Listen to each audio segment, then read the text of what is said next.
On what would have been the first day of their summer vacation, teachers showed up in large numbers for day one of a series of workshops organized by the Ministry of Education and the Dominica Association of Teachers.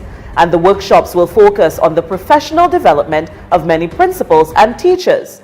And President of the DAT, Celia Nicholas, tongue-in-cheek, asked that the Minister for Education, Peter Seja, take note of the number of teachers who made the effort to be present. We are still in the mood of salary negotiations. On Friday I got a letter, and I would hope you would make the process very easy for us by explaining to your cabinet what you see here before you. So the teachers of Dominica are prepared to work, but we'd also like you to pay attention to the efforts that we're making for the Commonwealth of Dominica. In response, the Minister for Education, Peter Seja, explained that his influence may be slightly overrated. Let me just remind you that while I have the distinct privilege of sitting at cabinet and to a certain extent influencing my cabinet colleagues, the issue of salaries negotiation is far from my remit.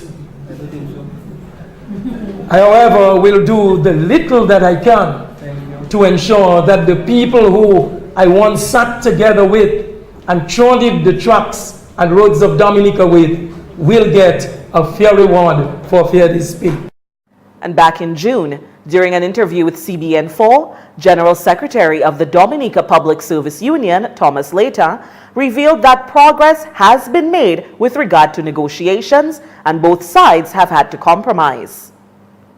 You will recall that at one point government offered to us was 000, that is no increase for the triennium, and there wasn't anything else coming from government that was presented to us, and our position was a 5, 5 and 5 in addition to a number of non-salary matters.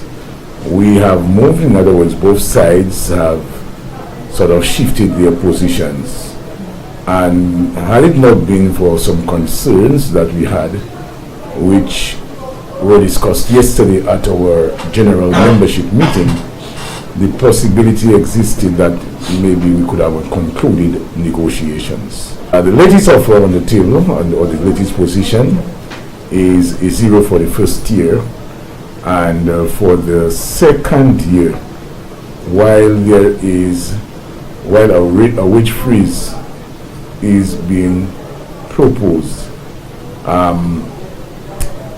we are looking at a one-off payment.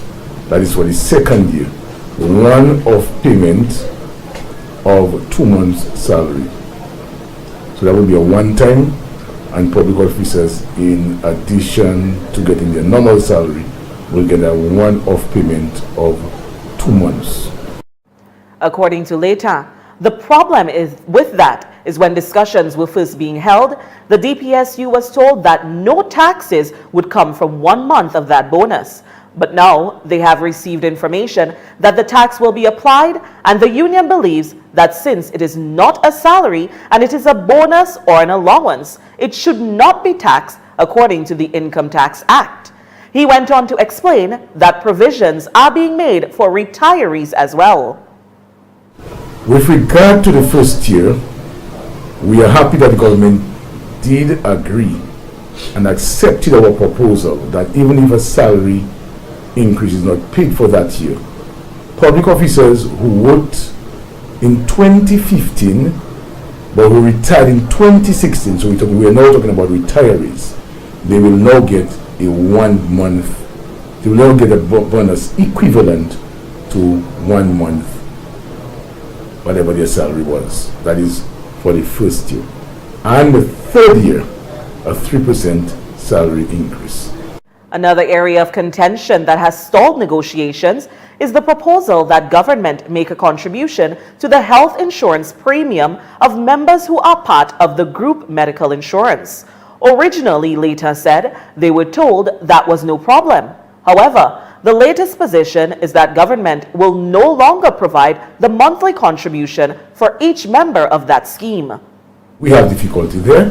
because we have worked it out and we are saying that $30 is joke compared to what other governments throughout the region pay to the insurance, medical insurance premium of their members. Leita explained that some of the non-salary additions include $200,000 to be applied to the medical fund of the union that provides medical loans and grants to members for health reasons, $80,000 so the union can facilitate payday loans for members, and an annual grant of $20,000 for workshops organized in collaboration with the government. The DPSU did not accept or approve the proposal as is and insists that as soon as the other concerns are addressed, it is possible that negotiations will be concluded.